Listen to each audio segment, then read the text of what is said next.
There. I just wasn't sure if I couldn't like see anybody or hear anybody, so I was kind of confused. Oh, okay. I was confused about the webinar. Oh, okay. I was confused. I'm sorry, I'm on the thing. Okay. So, oh, bonjour, Guinois. Um, my name is Kateri. I'm Miss Potawatomi this year, and I'm going to share my experiences and what being Miss Potawatomi means. I'll start off with my introductions. Kateri Indigenous, Bi Shindodam Minachikondodam, Bodewadmi and Dao. Oklahoma Dochbia, Mina Wigwazibi Indaya, Bodewadmi and Dao. So, hi, my name is Kateri. My name is Kateri. I'm Potawatomi. I'm from Oklahoma. I live in Brick River. So sorry, I was kind of confused about the webinar thing. I never really done one of these before, so that's why I'm kind of confused. But yeah, so I'm just gonna share just a little bit of like about me and what I like to do. So I like to sing and I like to play guitar. I make my own music. I've been doing it since I was about 12. So when I wrote my first song, and I've been kind of growing from there. So now I have like an album worth of songs that I've written on my own. It's my favorite thing to do. And that's usually what I do when I like present to people and stuff. So I brought it just in case. So maybe I can like play a song here for the webinar. And yeah, so I brought my guitar and stuff. I also like to make baskets. So I go like up here in Michigan, there's birch bark trees that you can peel and make your own baskets. And if you don't take that much, like that much off of a tree, just enough, then you can make birch bark, and you can, and if it's in the winter, you can etch it and stuff into little designs. So yeah, I do that. I think it's really fun. I also make earrings out of it. So it's a pretty big deal up here. It was pretty crazy from moving from Oklahoma to up here because the plants and stuff are different. The animals are, there's like slight differences. Like there's no pecan trees up here, which kind of freaked me out. I guess normal things that people just kind of know. I didn't know when I moved up here. And there's so much snow. It's crazy. So yeah, birch bark. But yeah, birch bark is so awesome and great, and we use it all the time. We have so much in our house. Like we have like a whole bucket full, because my whole family's from Oklahoma. So when we moved up here, like we peel so much birch bark and make so many things out of it. I also really like to bead, so I'm really craftsy. I bead earrings, medallions. I beaded this medallion that I have on myself. I like to draw and make my own designs. It's also another one of my favorite things to do. I'm craftsy, musical. I'm in the like craftsy musical kind of domain. I'm also going to college. So when I was first crowned as Miss Potawatomi, I was out of high school, so I was 18. And since then, I've been going to language classes, and I've been going to Northern Michigan for medicinal plant chemistry. I plan to be a fluent Nishnaba speaker. So Potawatomi in itself is a dialect. It's kind of hard with resources and stuff to be a fluent speaker. So I've been here recently going to Ojibwe a little bit more. It's there's like, I mean, the differences are there, but they're kind of a little bit slighter. Like I can still kind of understand Ojibwe sometimes. I've been going up here. There's a school called Bay Mills, and they have a Anishinaabe Pana degree, to where if you go from 4 to 6 years, then you could be certified in the language, and you hear so much. It's immersion, so you hear so much of the language that you're most likely to be a fluent speaker yourself by the end of it. So I've been doing that a lot. That's like one of my biggest passions, is learning language and bringing it back into my family. My sister is semi like fluent in Ishtamamun. She understands a lot of what she hears, and she speaks really good. So me, to a certain extent, I can kind of speak, or a little bit, but it's mostly because of her, because she has taught me so much my whole life. And I just want to like bring it back even more, like be able to say, like do a whole like webinar like this and nothing but Nishnama one. That's like one of my biggest dreams, is to be a speaker. So yeah, I'm really into that. I'm going to Bay Mills. I've also traveled like all across, like to Wisconsin and Minnesota, and I've heard speakers everywhere. It's so cool because like in Minnesota, there's like a really Western dialect of Ojibwe, which is really hard for me to understand.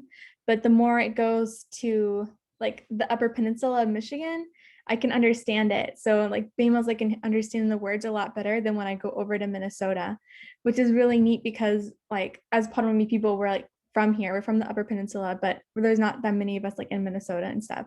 So you can really tell like where we come from and like all the dialects and stuff. It's really neat. So back on talking about Miss Potawatomi, the first thing I want to talk about was my journey into being Miss Potawatomi. So my mom was the first, I think she was the first Miss CPN, because we used to have that back in the day at our powwow. At our powwows, we used to have a Miss CPN. I think she was one of the first ones, and my sister is one of the last ones. So I kind of know, like I kind of knew about it, kind of like my mom talked about it, and my sister was Miss Potawatomi before, and so she told me stories and stuff about that. So I knew what Miss Potawatomi was, but the first time it really like kind of dawned on me that this may be something that I can really attain to and try and like really want. Was probably when I was about, I think it was only like 3 or 4 years ago, maybe 5 years ago, but it was at the Walpole gathering. And I've told that previous Miss Potawatomi that face to face in one of these Zoom in like a Zoom call, and it was super cool to like actually like meet her and talk to her, because it was such a beautiful moment when she was crowned. Like it was so like sentimental in a way for me. I know I think it was like that for a lot of people. It was just really genuine and really pretty. And I remember my sister looking and she kind of teared up, and then she said a moment of when it was like when she was crowned and my great grandma was there and she helped her a lot. And so I never got to meet my great grandma, so that was really cool to kind of hear stories of her like that. And it was really inspiring to me. And so I decided at that moment that I wanted to, I don't know, kind of be more outspoken and kind of try to come out of my shell, because I was a really like shy kid. I was really shy. I didn't want to do anything. Like I was musical, and I had a lot of songs I was writing, and I had a lot of stuff going on in my life, but I never wanted to share that with other people because I was really scared, afraid myself. So yeah, that is like a really like there was like a lot of moments like that, but that was one of my biggest turning points, because I wanted to represent our people, because that's such a huge deal to me. Like even at school, like I always talked about it. I never stopped talking about being Potawatomi and this, and I didn't realize I talked about it that much. But where my friends be like, "Wow, you talk about being Native so much," it's like I don't even realize it. Like it's just who I am and how I live my life. Like I speak my language. I learn as best as I can. I go to ceremonies. I was raised in ceremonies. That's all I kind of know. So to me, it's just stuff that I was born and raised with, but to them, it's something that was foreign. So they always thought in the back of their head, man, she talks about that a lot. But yeah. So being Miss Potawatomi to me was one of the hugest deals, because you're literally being a representative of all Potawatomi people. Like it's huge. It's a huge responsibility, first of all. And I thought to myself, can I handle that kind of responsibility? And two, like at the time it was so nerve-wracking to think that people would be looking at me and they would be like looking at what I have to share, like maybe judging me. And so that was really scary, but I decided it's better to just kind of let myself like be seen and actually at least try to do something like that. I would have been happy when I tried out when I did, if even if I didn't win, because it was such a big deal, this even trying out to be in this kind of a role. So I did a lot of like emotional work to myself. And so I try to make more friends. I put myself out there more. Um, my senior year was huge for me because I really like put myself out there more. So I did my first like solo singing in front of like a big crowd, like a really big crowd, in my band concert for, I think it was during Christmas time. I think it was my Christmas concert. And I just got my confidence boosted. I'm like, oh man, this is really cool. I tried out for a musical my senior year. I yeah, I just did a lot more things. I hanged out with friends like I usually never would hang out with friends. I usually just like sit by my like stay to myself, stay at my home. I didn't think that people would really like me or anything like that. So yeah, I made more friends and they were super cool and they were so uplifting and that made me feel really good. And like I said, all the things like the musicals, the performing I did guitar solos. I've been taking guitar since sixth grade. Like I did jazz band and stuff.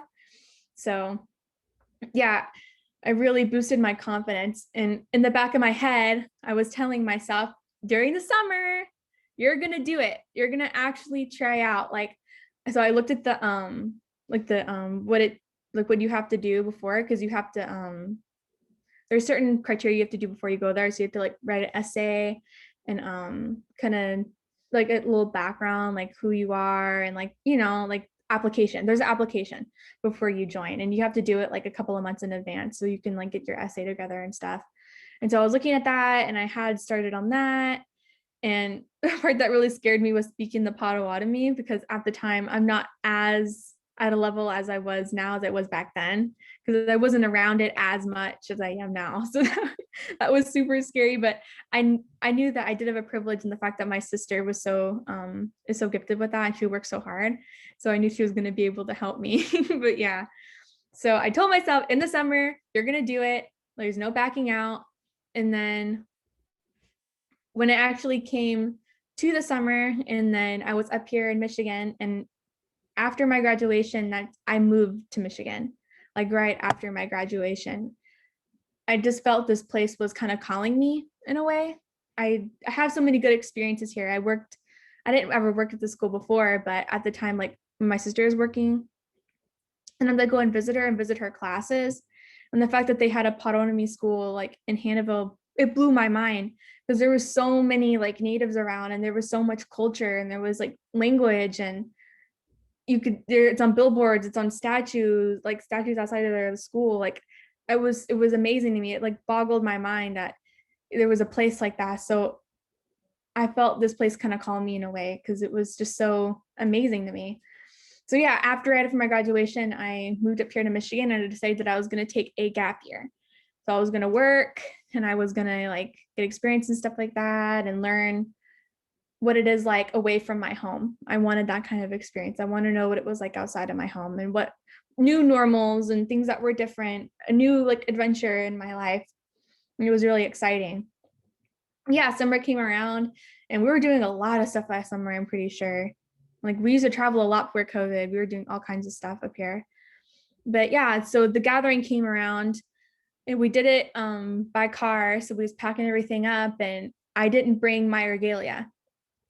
So on the way up there, it was like, okay, I'm not doing Miss Potawatomi. I didn't bring my regalia. I'm not going to be prepared. And I'm just not going to happen. I can try to do it next year because the age limit was 19. Like I could try to do it next year. So it's not that big of a deal. But we went up there and it was a long car ride. Like from Barker, I can't imagine like being in the bus. I know some of you guys like were on the bus. They went up to the Wassaksing.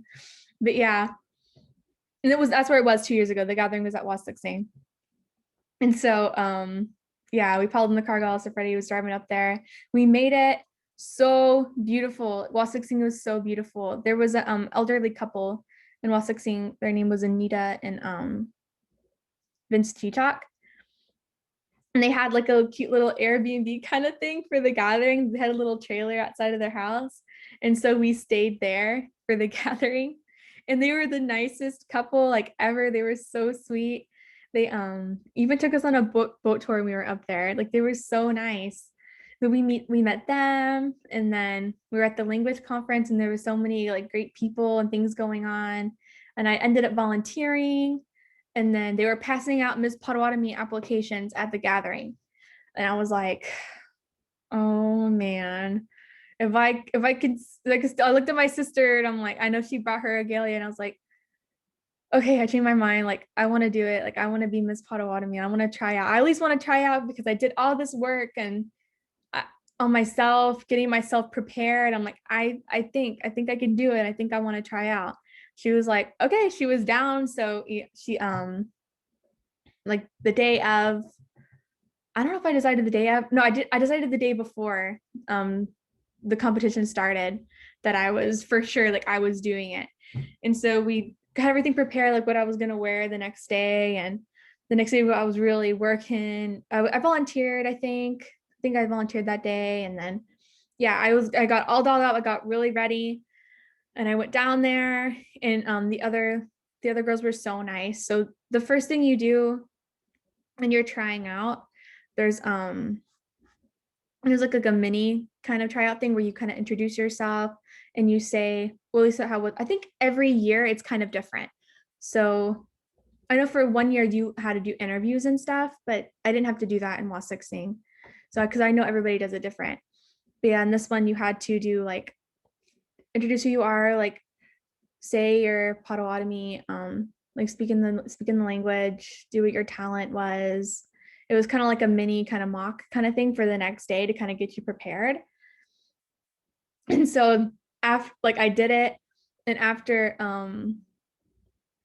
like the kind of like that first competition day was over, I wasn't really that confident, and I was so nervous, and I was like, I don't know if I could do this, like because the other girls were so amazing, like they all had such amazing stories. And I know one of the other girls, like almost all of them was into the language, and one of them did birch bark.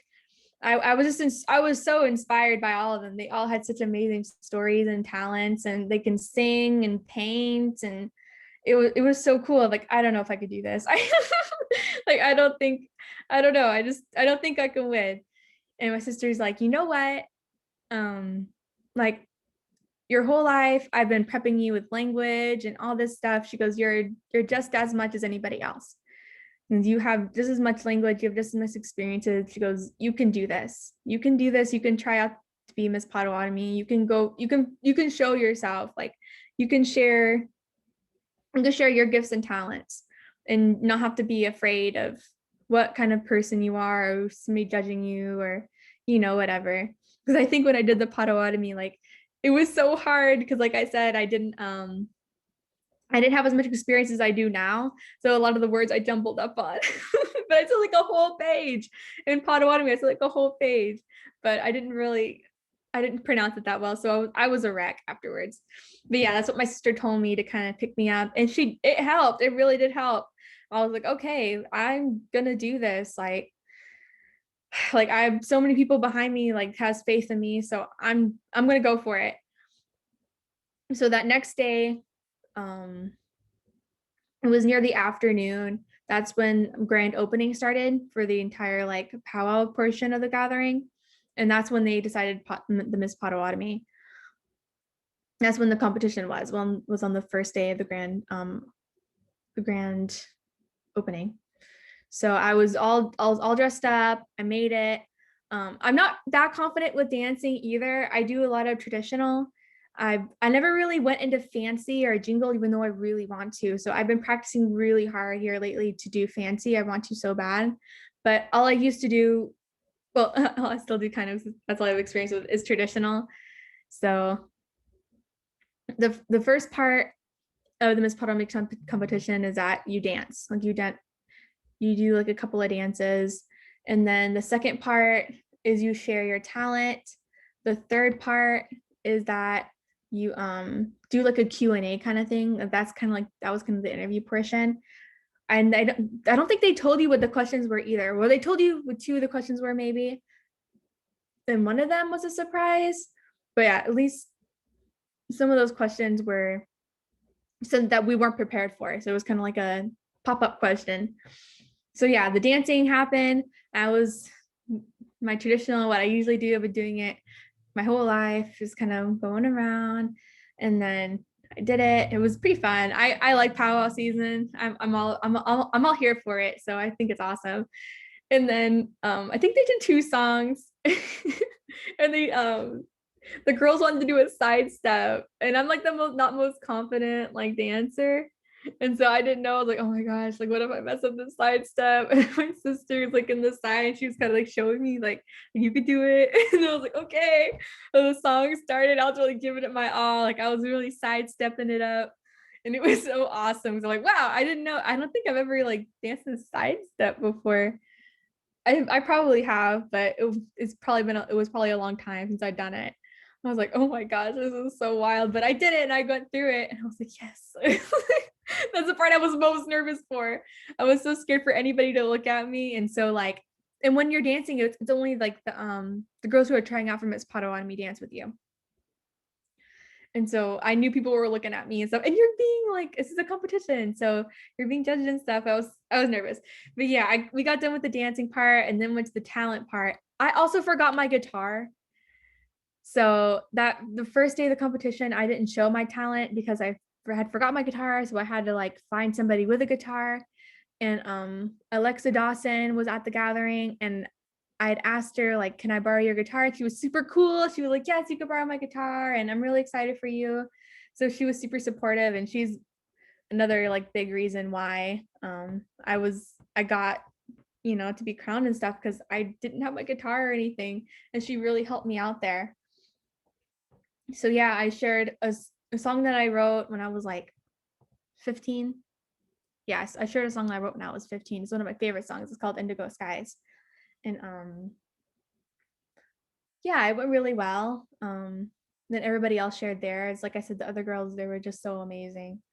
They're really talented girls. And they did the interview portion and I just really spoke from my heart and how I honestly like personally believed and felt, and it went. So then it came down to the moment where they decide who's going to be the next Miss Potawatomi. And they called all the girls, like they called like who won like fifth or who won fourth, third, and second. I didn't hear my name and I just kept on not hearing my name and I was like, okay, what's about to happen? I don't know if I'm ready. And the girl beside me, she's so sweet and she was holding my hand, like she was holding my hand really tight. And then I didn't realize that I was holding her hand really tight because it just hit me at that moment how much it really did mean to me, how much of this work I did. Because I felt like if I did that and I put so much like if I thought about all the work and so how much it meant to me when I was actually going through the process, then I would just be a wreck. Like if I like win or if I didn't win. So at that moment, I was like, oh my gosh, this means so much to me. And I was like, oh my gosh, there's no way I'm gonna win. This is crazy. And yeah, I didn't hear my name. And then they called out my name for the next Miss Potawatomi, and I started bawling. I was crying so hard. I didn't stop crying till like later that night because I was just like so amazed. I couldn't believe that I had actually won and I'm gonna get to represent my people for the next year. Didn't know COVID was gonna happen at that time. It was gonna be pushed on to 2 years. But yeah, that was my journey being Miss Potawatomi. It was a huge journey for me. It's something that really pushed me out of my comfort zone. And I'm so glad that it's something that I tried to do. So if you have somebody in your life, like a young girl, or they even have a mushkabewa, so even like a young guy, like I would say, yeah, go for it. If it's something that they like don't let, I don't know, being shy or like that ever hold you back because there's so much you could be missing out on. And you're only like a young person for so long. Now that I work at a school now. I moved all the way up here to Michigan and I worked in the youth center for Hannahville. And I've grown a lot since working with kids. And I realized how young, like 18, 17, 19 really is. Like that's super young. And you're only that for like so long in your life. So if you have somebody like that, really like push them, like, yeah, you can do it. Like if they want to, like, yeah, do it. Like be that, like, I want to be that person for somebody. Like if they need regalia, like I'll try to help them. Or if they need help with a talent, like I want to try and help them. I want to be there for people because what it's done for me is so much. So yeah, just that message out there that Miss Potawatomi is awesome and it pushes you out of your comfort zone. You get to represent your people, which is such a huge deal. I tell it to my kids, like this summer I got my own classroom for teaching language and culture. So I told it to my kids on the first day that I Miss Potawatomi and what that meant. And I told them I get to represent my people. And they were like, okay, but like, I don't get it. And I was like, you know how when you think of like America or a nation, you have like this image in your head of what that is. And they go, yeah. And I'm like, that's what the Miss Potawatomi role acts as. Like, you think of how like you're acting and stuff is you're representing your people. Like, this is what us as Potawatomi people are. Like, we're respectful, like we listen, we try really hard to speak our language and bring back our culture. Like, these are things that are really important to you, and you're like a physical representation of all of our hopes and our dreams for the Potawatomi Nation. That's what I told them. And I was like, this is so cool. I get to be that. And I hope one day you guys try and be like it, that you try to be that, because it's so amazing and it's uplifting for people. And so, yeah, it's super cool to get to have that moment. So, yeah, I was also going to talk about what I've kind of been up to lately, what I've kind of done. So, like I said, I work at a school. I'm super, I love it. I didn't think I'd ever like kids as much as I do, like working with the kids, but I love it.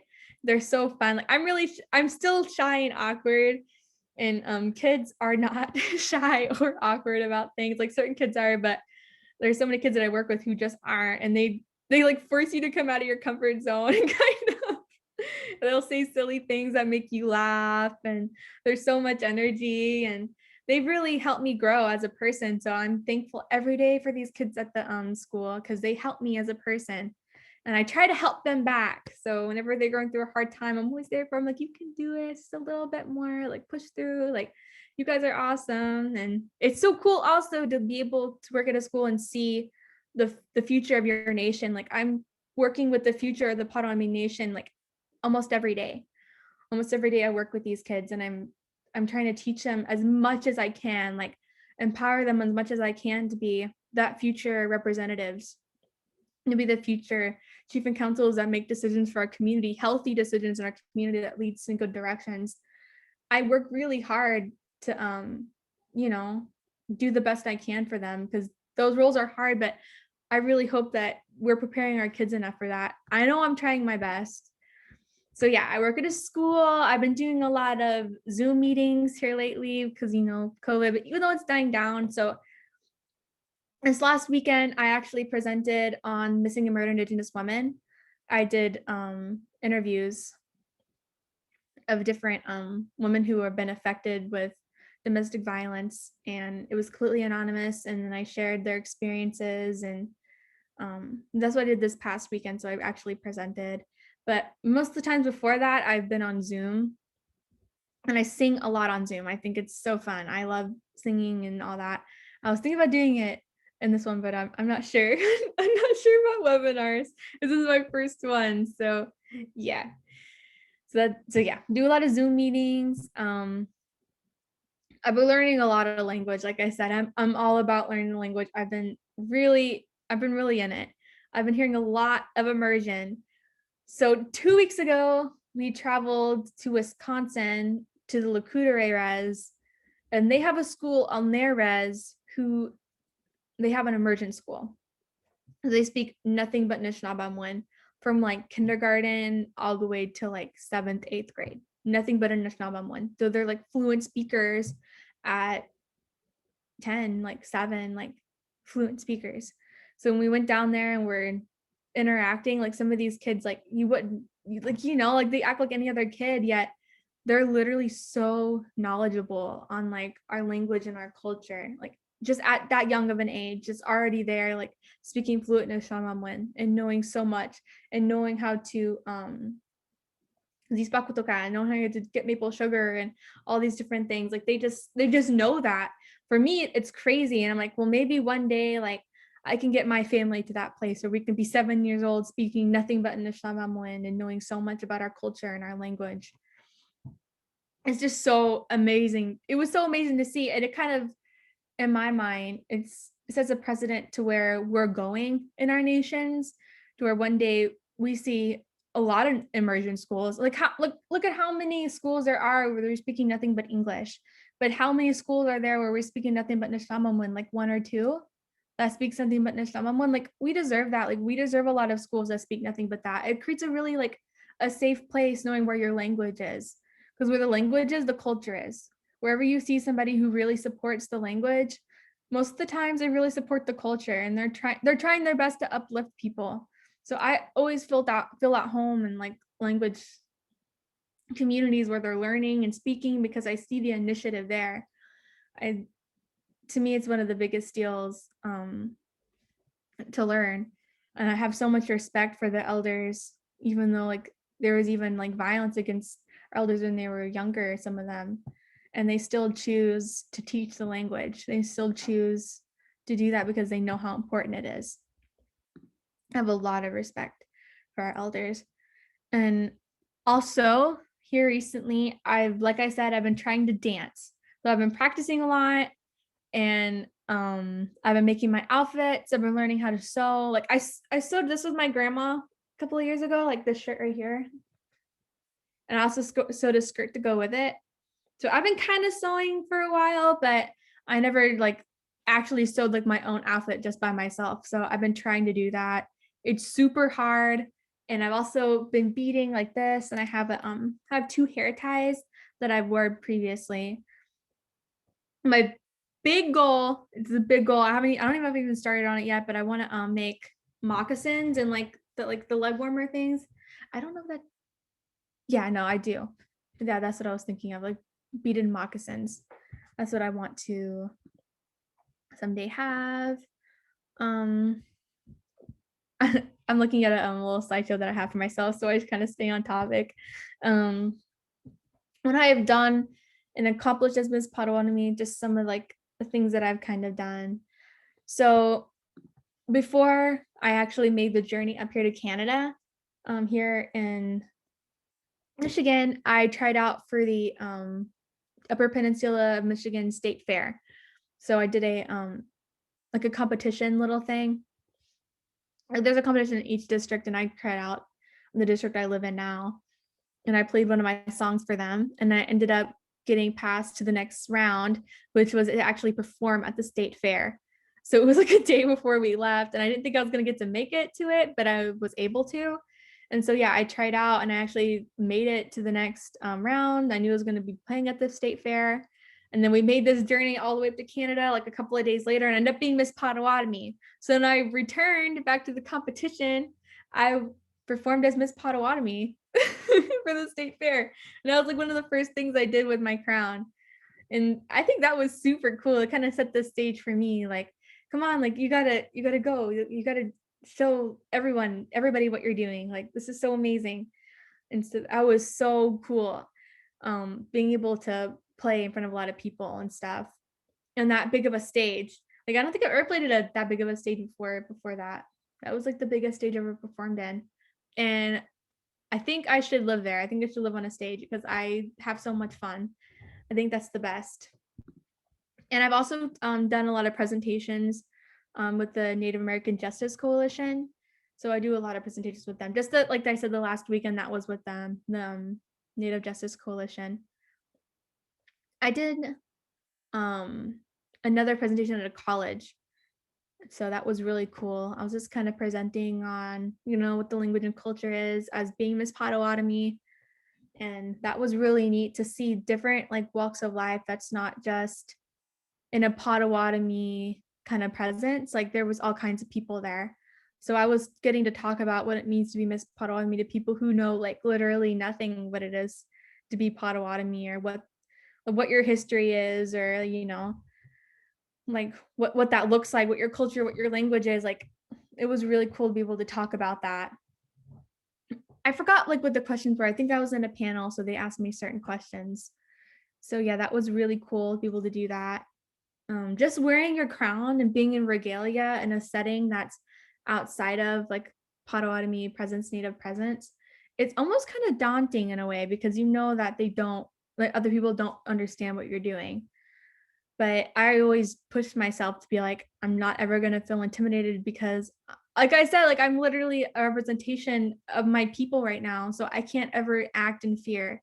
So I always like, yeah, I'm going to do it, and I'm going to wear my crown, and I'm going to be proud. And I did. I put a smile on my face, and I'm like, I'm not nervous at all. And I just keep on going.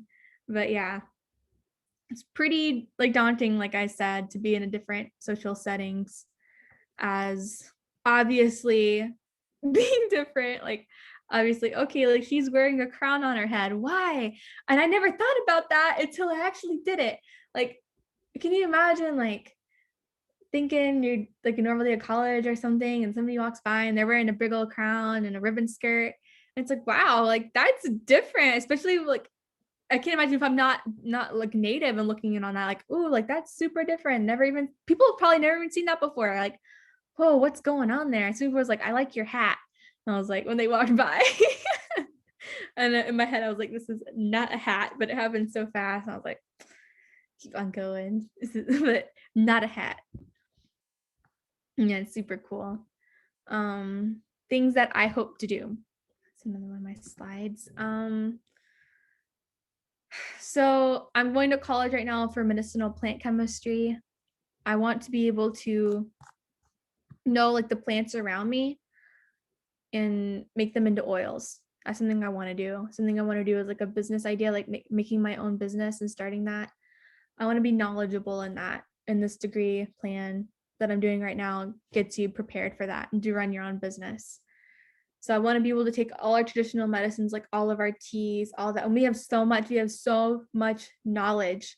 It's crazy. Like there's now a tea that we pick at every time of the year. And I honestly feel scared when I don't have it.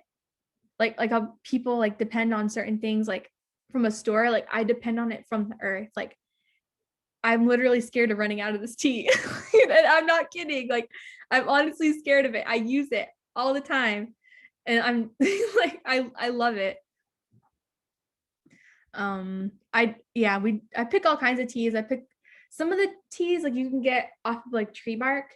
So in this certain tea that I really like and enjoy and helps me for my time, I literally take a branch and then I peel off the bark and the inner bark. You put that, then you can, for me, I grind it up and I make them into tea bags. And then I use them as tea every month. And it really like helps me a lot. Like I said, I'm literally nervous when I don't get this tea in my house. Like I love it. I depend on it. There's also another tea that's like my old time favorite and it's called pineapple weed, but it's my favorite tea. It's kind of like a chamomile tea and it kind of like drifts you off to sleep. But yeah, that's what I hope to do. I hope to have my own business and being more knowledgeable in our plants and our language and our culture. So yeah, it's something that I hope to do. And like I said before, I really hope to be a fluent speaker. There's so many resources. Yeah, I want to building on like the Ojibwe to Potawatomi, like the dialect difference. Like I said, there's like really big differences in it. But what I'm hoping by doing this switch and really like hitting Ojibwe hard is I want to be able to like use all the resources they have to make fluent speakers, become one myself, and then be able to switch to Potawatomi because it'll be that much easier. Like the way we speak and the way we set up our sentences, and like there are differences. Like don't get me wrong, like there really are differences, but the differences was switching from English to Potawatomi, from probably Ojibwe to Potawatomi is huge because I can literally pick out words that Ojibwe speakers tell. I can literally pick them out from the Potawatomi that I know. And then I'm able to speak Potawatomi better, like being able to hear that Nishnabemowin accent. Like we have a certain accent. I can hear it now. And I'm like, the way I speak and the way like my mind literally flips to something different when I'm speaking. So yeah, I want to be able to learn what I can in Ojibwe and switch it over to Potawatomi because I'm hoping that'll make me an even stronger, better speaker. I want to bring Potawatomi back. I want to bring it back into my family.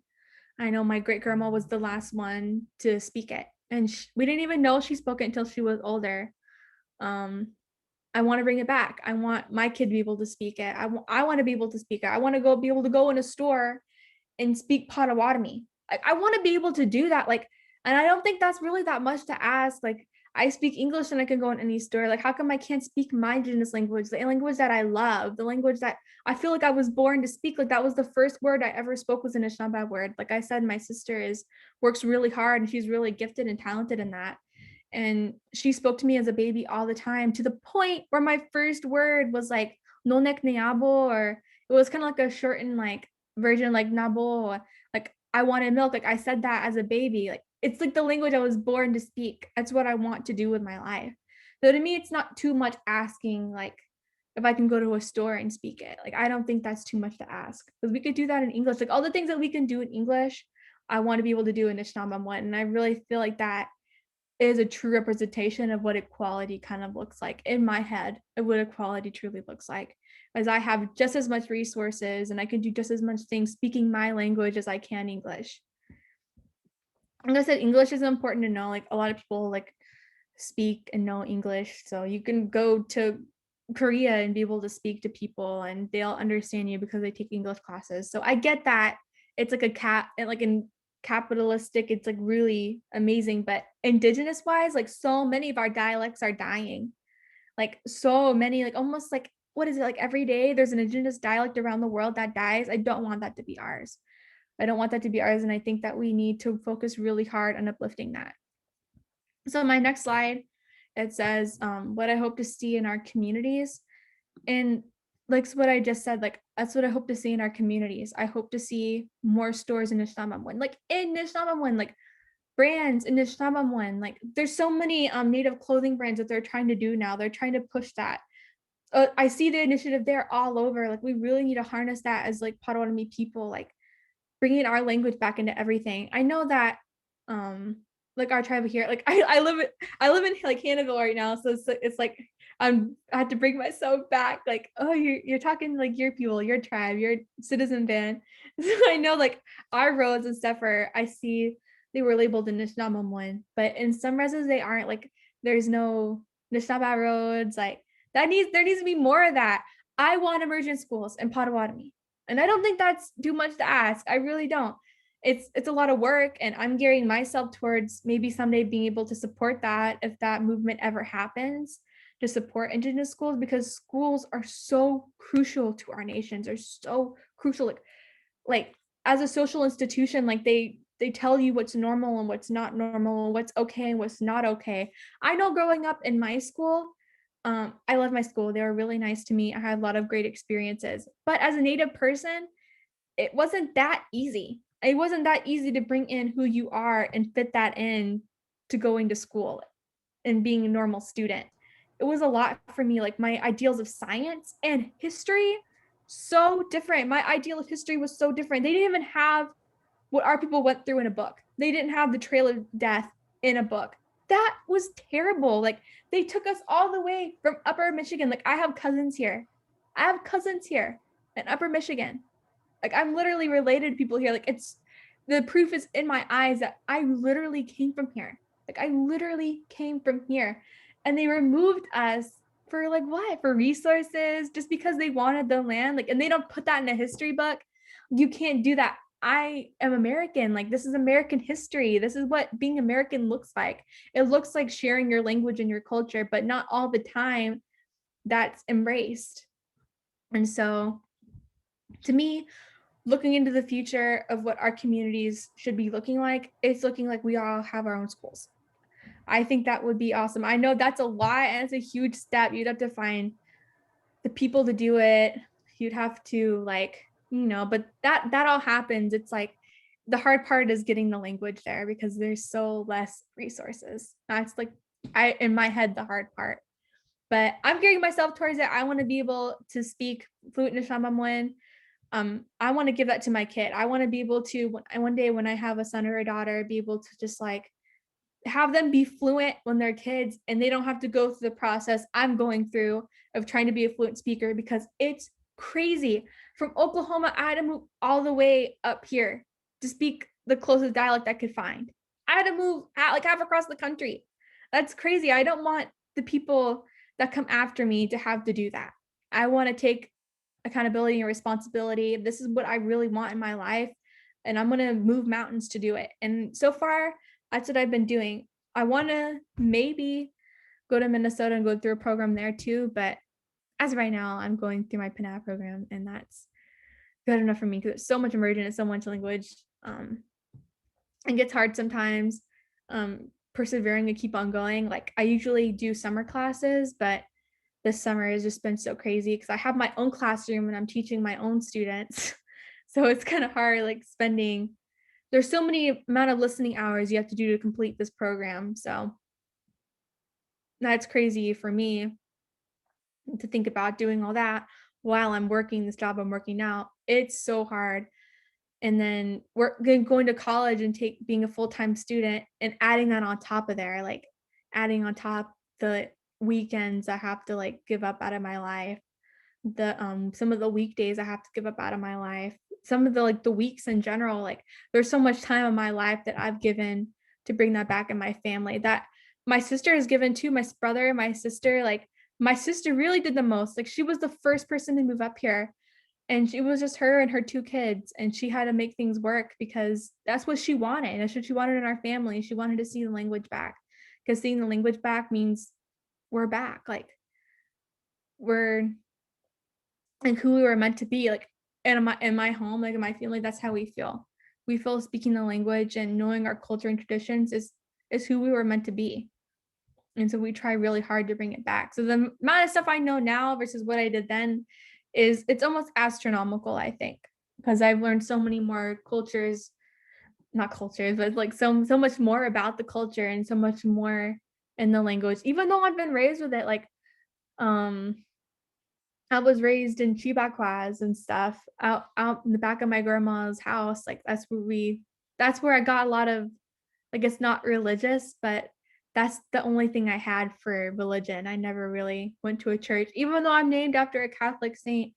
That's in my mind when I thought about praying to the creator, I thought about going into a lodge. Like I thought about putting my sema down. Like my mind's already been wired that way, but to know how much I didn't even know is wild because there's so much I didn't even know that I know now.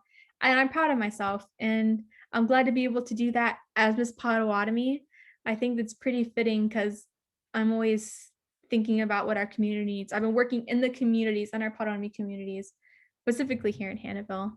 But yeah, I think that's almost to 4 o'clock there. It's almost 5 here. So yeah. But Hey, we actually have a question in the Q&A if you want to take a look at that. Oh, okay. Oh my gosh, I was kind of startled to hear your voice. Yep, sorry. Oh, okay. I'm proud to have you represent me as a tribal member. You are a beautiful spirit. 2 questions. Are you named after Saint Kateri? I am named after Saint Kateri. It's funny because I just kind of like went into that a little bit. Did you choose the design emblems of your crown? So this is what's really crazy is that like the way this flower looks, like the flower and the like the vines and stuff, I've been doing that on my regalia like since I first made this outfit. Like I made this outfit when I was 14, 15 with my grandma. And on the skirt, like I'm not wearing the skirt like right now. I wish I was so I could show you. But it has this design right here, like this flower and the leaves doing that. So when I seen that, I didn't see it at first, like on that first night. But when I actually got a good look at what my crown looked like, I was like, oh my God, was this made for me? Because I literally draw this all the time. Like these are the kind of designs that I make. So I didn't choose the designs or emblems on the crown, but if I did, it would look just like this. What another thing about my crown, which is interesting, is that I think this is like the first buckskin crown for Miss Potawatomi to wear. Like it's brand Tanhide, I'm pretty sure. Yeah. This is the buckskin crown, which is pretty wild, pretty new. It's fun. Like usually they're all beaded, but yeah, mine's special. Mine's new to the party. But yeah. Yeah, there's that.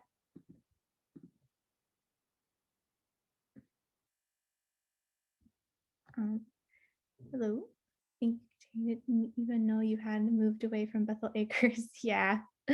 Um, you make us proud. Couldn't have been a finer person to represent us. Thank you for sharing yours. Thank you. Wait, do I know you? I know a bird. I might know you. Yeah.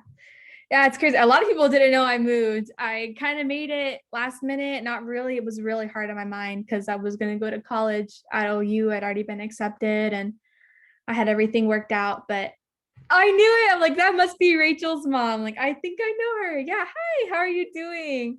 Oh my gosh. I was so I thought you could attest to me being a shy kid. I was pretty shy and, my shell. So that's really cool. I wish I could say hi and like say hi and see you face to face. That's cool. But yeah, I moved away like the first night of my graduation.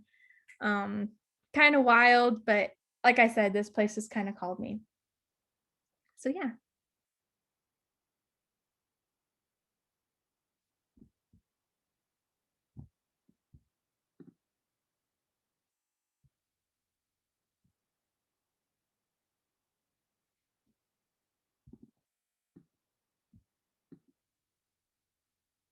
Am I supposed to type an answer too? Or am I okay? No, you're okay. Oh, okay.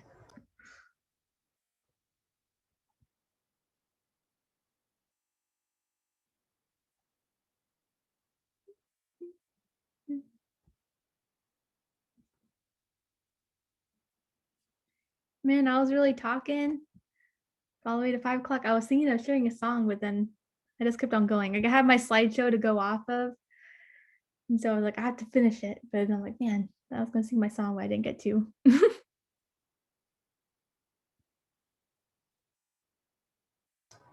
If you want to, you can. You're the last Zoom today, so it's up to you. If not, It's we up to can. me. Yeah.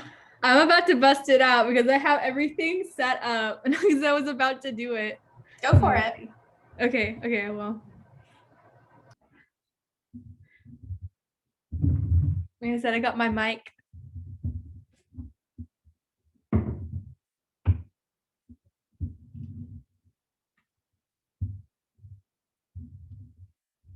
Sorry, it was a bit confusing at the first about the webinar thing. I guess it didn't really dawn in my head that's what this was.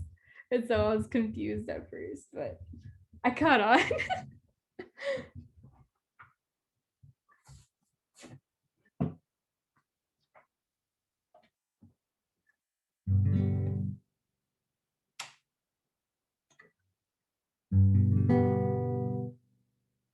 All right.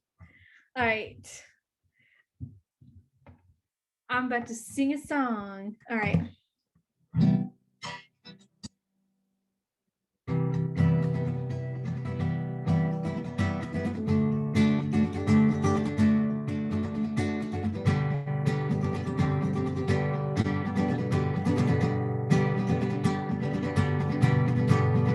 Indigo skies and tropical eyes makes it worth it. Beautiful smile, top secret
All right.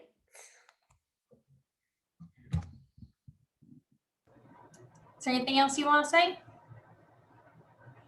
Me? Yeah. I think I'm good. I was talking a lot. No, yeah, I think I think that was a good way to end it, singing my song. I didn't see any more questions. So, yeah. Alrighty. All right.